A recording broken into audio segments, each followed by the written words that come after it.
Ay, nako. Tingnan nyo to. Namulaklak na naman yung talong. Malaking bagay ulan nung nakaraang mga sumunod na araw. Dahil tuyo ang patubig. Oh, patubig. Walang tubig, tuyot na tuyot. Pagkakaulan, nakapabor.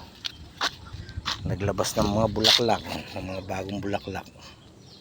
Ayan, ayan. Dikit-dikit. Asundot ng ulan. Tawag yan, asundot ng ulan. Pati po ang papaya. Oh. Nakakatuwa naman yung papaya, kakapraso pa eh. Oh, namulaklak na po. Ayan o. Ayan. Ayan po ang papaya. Oh. Namulaklak. Maliit pa lang oh.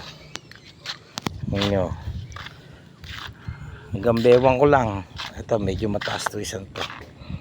Ayan po. Bulaklak oh. Bulaklak. Oh, daming bulaklak oh. Kaya pagdating ng hapon mabango. Epekto po ng ulan. Ganda.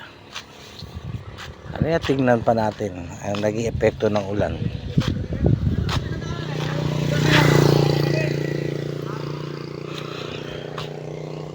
Dahil sa walang patubig. Tingnan po ninyo to.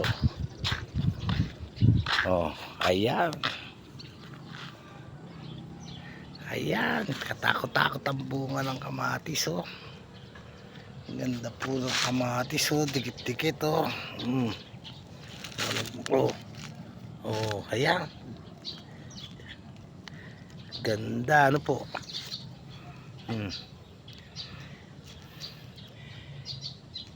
Lagi na kami may sausawan yan. Ayan, punong-puno. May balag na, hutok na hutok oh. Ninyo, daming bunga. Dikit-dikitan po. Kakapraso lang po yung taniman na yan. Kaprasong lupa lang oh.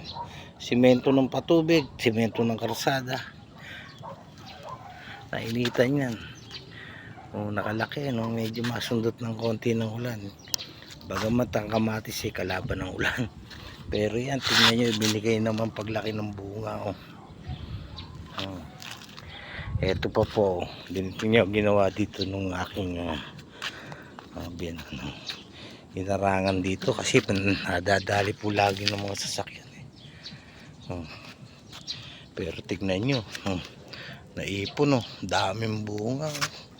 Ayan po, dikit-dikit.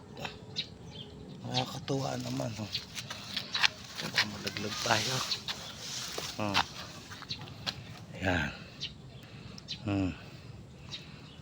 Kainam. Yan yung dami ano po. Grabe. Oo. Ayan oh. Nakakatuwa. Harang dito. Lagi po kasi naano ng mga sasakyan. Kaya pa po yung okra namulaklak din.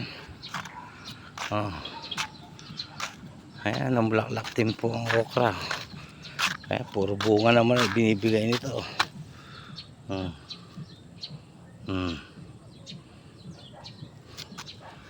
Bawat dulo ng puno oh. Yeah. At sa mga susunod na panahon, ayan naman po ang ibibideo natin. Napakalago ng pakwanan.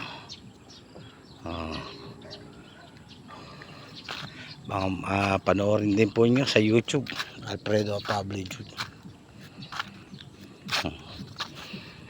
Katuwa. Follow for more.